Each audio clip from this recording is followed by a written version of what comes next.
very happy to be here in London. Frederick really asked me and repeated me several times that I should be very short. So that's good because you don't want to hear a long speech about continental Europe. Let me just make some advertisements about our publications first. You have, I think, in your booklet are something that we do every quarter on, which is called Panorama. It's a nice French Latin word for our publications. We have three subjects that we deal. One is country risk, the second one is insolvencies, and the third one is sectors. The one you have is on insolvencies. Not most of them, we translate them, of course, in English, except when the subject is really very Franco-French. But this one was translated in Austria. Don't ask me why. So so maybe it may hurt a bit your love of the nice English language. So the next one, which will be on country risk, and the issue will be a very important one, which is Italy. It was translated by a British translator, so we are going to be safe with translation. So about Europe, I heard a lot of what David was talking about. There was a lot of course, echoes of what we are living across the channel. Of course, the austerity issue is the same, and there was like yesterday or the day before some release about the performance in terms of fiscal revenues of the French government. And as it is, of course, with the recession going on, we have heard that a lot of the taxes that was expected was of course much lower than expected.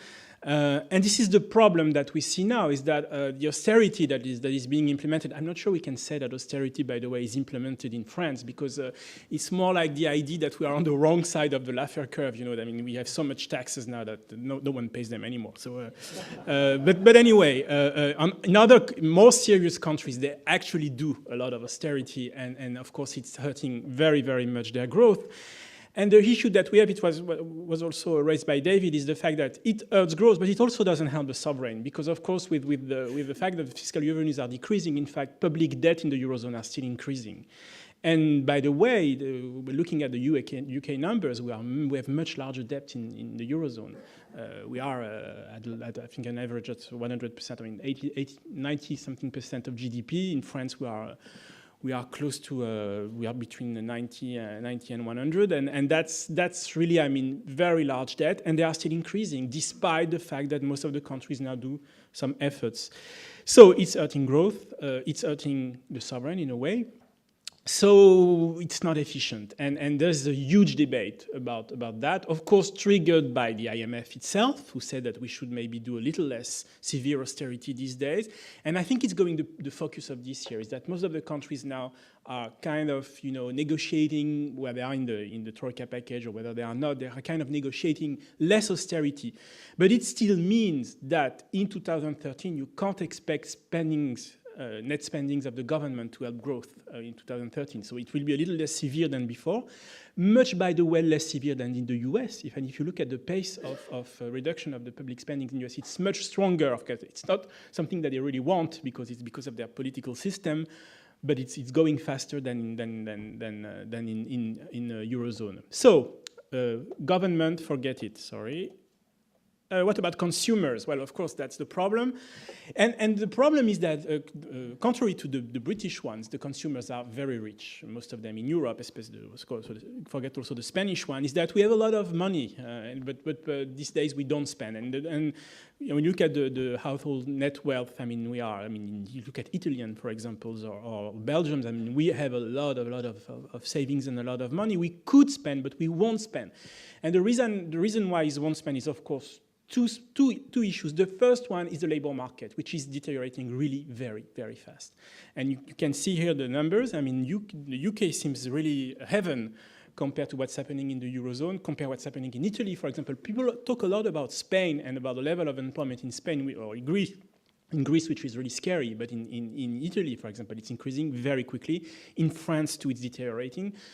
So that's one, of course, of the reason. And the second one being, I think, something a little more institutional, which of course, do not touch you very closely, in a way, which is the way the Eurozone institutions are dealing with the crisis. I think we had a lot of optimism after the summer with the OMT of Mr. Draghi and all the promises said about saving the Eurozone. And I agree that the Eurozone, in a way, is saved we are not going to see a collapse of the Eurozone. But it doesn't mean that we're not going to see another sovereign crisis within the Eurozone. And this is something that we tend to forget because the spreads are so low. But there is still a danger on Italy or on France that there is a problem on the sovereign side. We are very dependent on market confidence, and it can be a political shock or an external shock that really, I mean, makes this confidence that we have now with very, very low spreads, for example, in France, just collapse. And this is something, and the way we handle this kind of systemic crisis in the Eurozone is still not optimal, to talk about an understatement. And look what happened with Cyprus.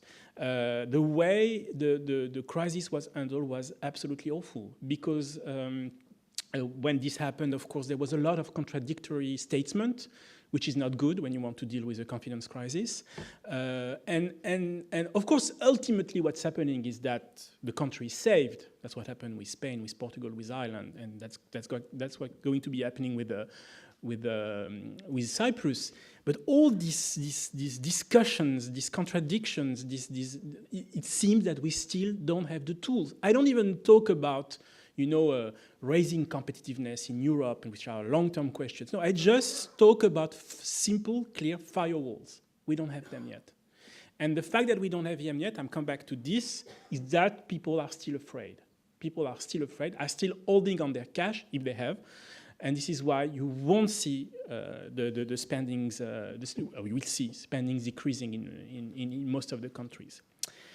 Now the big question is exports. And I was very struck when I heard David that he didn't speak more about this issue, because we are obsessed in continental Europe with the issue of exports.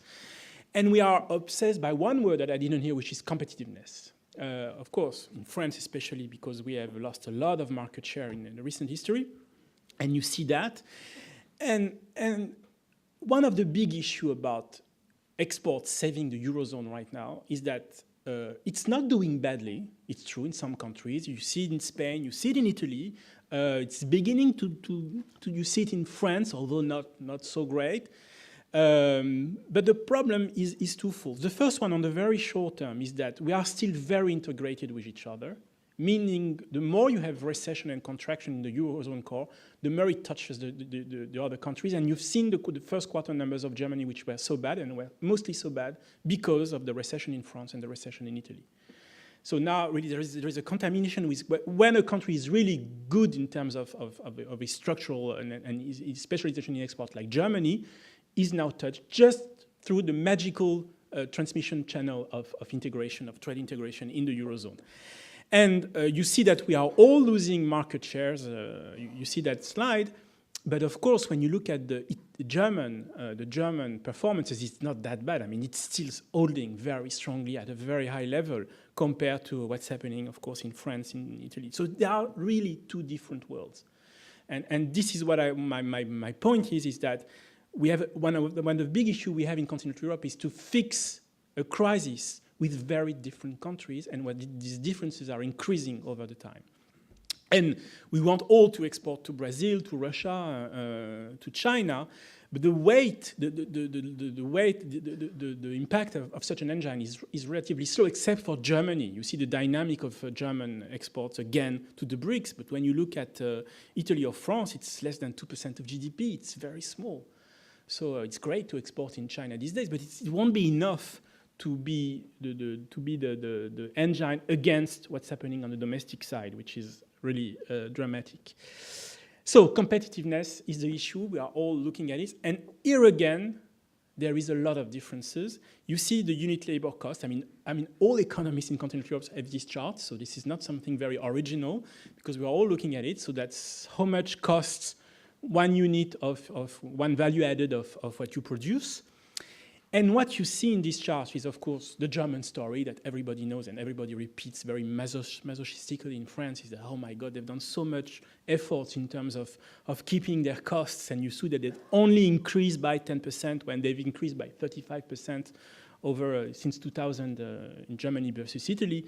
So clearly, I mean, they've done a lot of efforts in keeping their costs in line. But the other thing that you see is, of course, that there has been a shift. You see that it has been decreasing very heavily in Spain, in Portugal, even more in Ireland, where you see that here there has been an effort through the devaluation. And if you look at what's behind, it's of course a little real wages, but most of it is it's through quantitative, meaning that it's people shedding out of work. It's unemployment rising. So you do the same kinds of things with less people. Of course, it costs you less. And this is, of course, this adjustment on the unit cost of labor is very violent because it has an effect on the domestic side because these people are, of course, unemployed. And what the other things that you see, that this adjustment, you don't see it yet in Italy or in France. The unit cost of labor are still increasing. So we are not yet gaining price competitiveness. And this is one issue that and now French are not only looking at German that are taking market share, that's lost, but they are looking at now Spain that has apparently taking market share to French, and obviously because of that. And there is not only this issue, of course, there is the issue of quality competitiveness. So there are lots of ways to look at it. If I look at the number of patents by 1,000 inhabitants, so and you look that also you have huge differences. I mean, you have really Germany being so much ahead, and France is not doing so bad, but in the average of the Eurozone, and really the more thousand Europe doing very, very bad. And this problem of the ability to really increase the value added of your export is really the key problem, the key long-term problem for lifting growth and for lifting exports in Eurozone. And so yeah, the transition we expect that David was mentioning from consumer-oriented economies to export investments economy is going to be awfully painful. And you see it here. I mean, you see the history of growth in those since 2002 in Europe, and you see it. I like this chart because these are the contribution to growth, to GDP growth of each of exports, of consumption, of households, and of government. So you see at the Spanish story, you see that here. I mean, they've partied a bit too much. 1.2% in terms of consumption. That's really too much. I mean, this is the bubble. This is the problem now that they have. And it's not only a housing bubble, it's a debt bubble, it's a private debt bubble. So they really have to get rid of this debt. And of course, it is very painful. And you also see that in terms of public spendings, they have been quite dynamic. But here, I must say that because they had a huge growth, their public debt has decreased very much. So yes, they've done a little spendings, but they could afford it thanks to the growth. But when, of course, when you look at their net exports results, I mean, of course, they have been terrible, and they've entered the crisis with a huge current account deficit. If you look at Italy, let's we speak with France, and when you speak about France, yes, it's of course French is it's between Italy and Spain, meaning that we are a very, very consumer-oriented economy. We are not partying so much, meaning that we don't have so much debt as far as households are concerned, but we are a very, very oriented, consumer-oriented economy, and with a very historically resilient consumption in France. That's something amazing. Even in 2009, on the whole year, consumption was positive. But you see that we like spendings, we like public spendings. Okay, that's not a scoop. I mean, you see that also it helped a lot the economy, and that's all. And I think the two are linked. I mean, if you are in an economy where you, in a way, feel protected, you spend.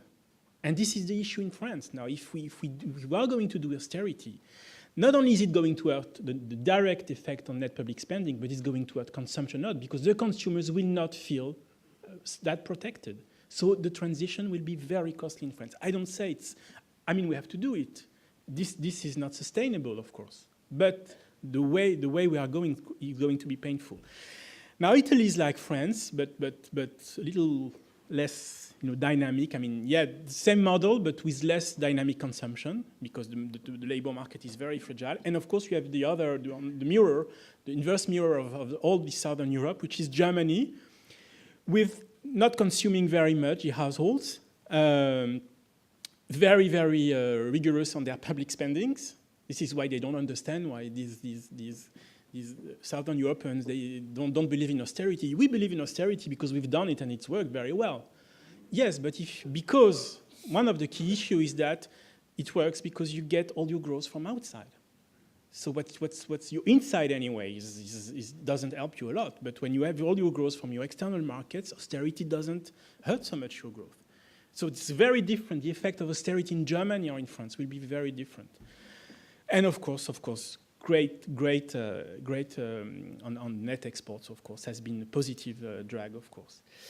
So when you have debates on Europe about the exchange rate, it becomes very difficult because the Germans, I mean, I was in Mainz, they are very happy about the level of euro. I mean, oh, please, we want to keep this euro. It's so great. I mean, and when you talk with French exporters, like we should have an exchange rate devaluation. We can't do it anymore.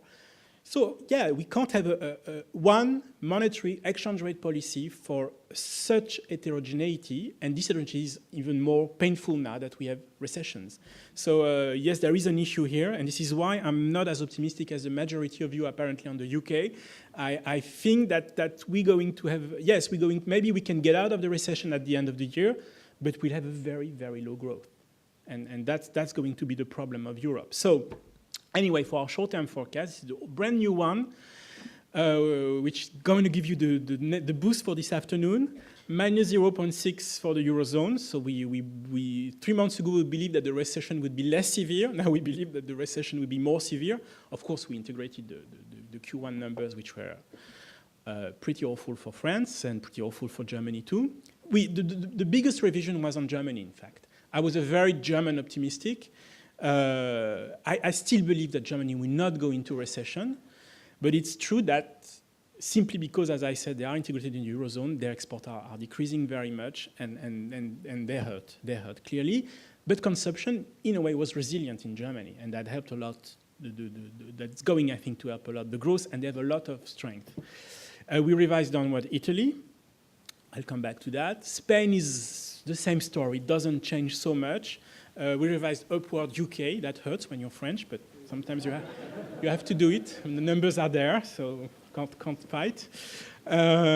Japan also, we of course upgraded it, and US exactly like Robin, but I think we can have a debate about the US economy after. So, facing this environment, how do corporates behave? Now you look at this is very impossible to read this chart.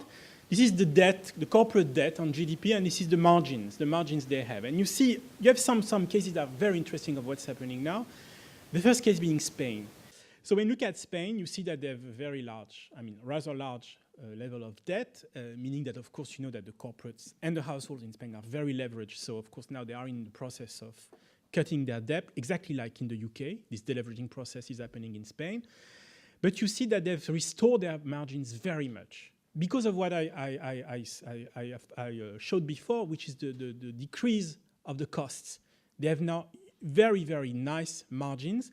The thing is that now we are in the process now of a little healthier corporates in Spain, which is a good news because it has been a bad bloodbath in Spain, clearly in terms of failures of corporate bankruptcies.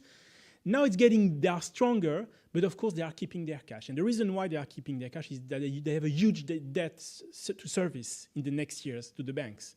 So they are not going to invest that much. And this is why we are not in a growth situation, but we are at least in a situation where clearly the average health of the corporates in Spain is better.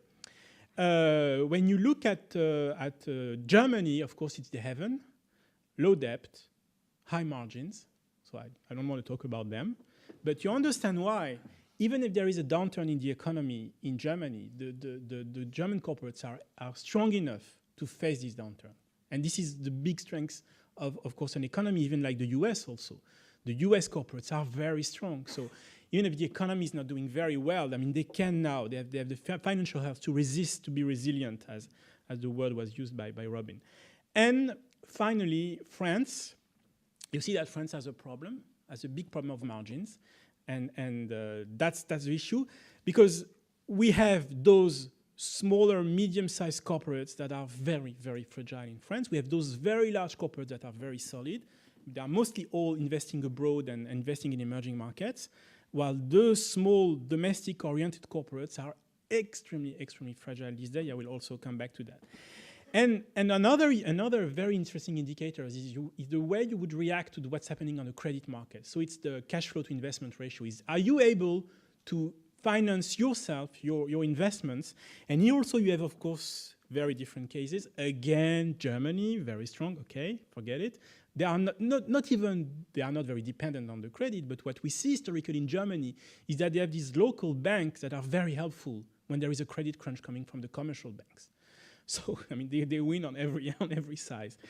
And you look at Spanish corporates, which of course, they increase their margins, so they increase their independence towards the credit market, and that's good because, as you know, the banks are really cleaning their balance sheets now in Spain, so they are cutting the lines. So it means that, of course, you have a very huge credit crunch, the biggest in Europe these days in Spain. And in France, you again have a lot of corporates which are very dependent on the credit market. And by the way, as you know, in continental Europe, in most of the countries, we have a different system than in UK. We are mostly much more dependent on the credit market than on the financial market. Most of the external financing goes through banks, so especially in France. So, but it's happening, the fact that in France, the credit market is one of the most resilient so far compared to other, I would say. And Italy also has now a big problem on this issue, but I will come back to that. So Germany versus France. Well, how to tell you that? Of course, as I said, we have here the rate of bankruptcies in Germany and France, meaning the number of bankruptcies on the total number of corporates. You see what's happening. You see that since a lot of time now, the German level is half the level of France. So it has to do with, of course, the macroeconomy. Most of the German corporates are very sensitive to the exports, of course. And then, since the exports have been doing very well since 2009, they are strong. And of course, they are financially very healthy. And you have this structure in Germany, which is very different from France, when you have these large Mittelstand, you know, these medium-sized corporates, which are very strong, family-oriented, very well capitalized, and very resilient. And when I was in Mainz, you could see them talking and being so optimistic about the world. Well, when you talk with French medium-sized corporates, they are really suffering. So you have clearly a different world here. Now, what's happening in France is, as I said, scary. We have a special review on French bankruptcies. In terms of number, it's kind of stable. It's like 60,000 bankruptcies, while it was something like 40,000, 45,000 before the crisis. So it's still stuck at a quite high number.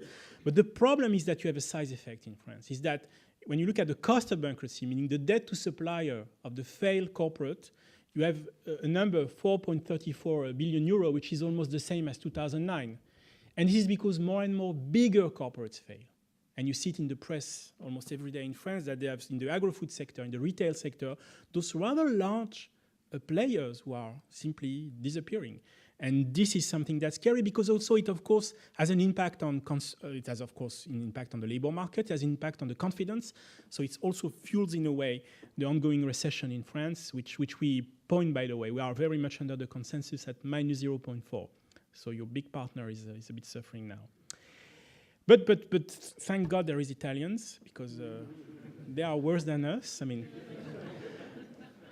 but that's not that funny, of course. I mean, the claims, when you look at so we are going to issue a special report on Italy. And the paradox, the strong paradox with these economies, that contrary to UK or France, it has huge strong points. It's a huge industrial economy.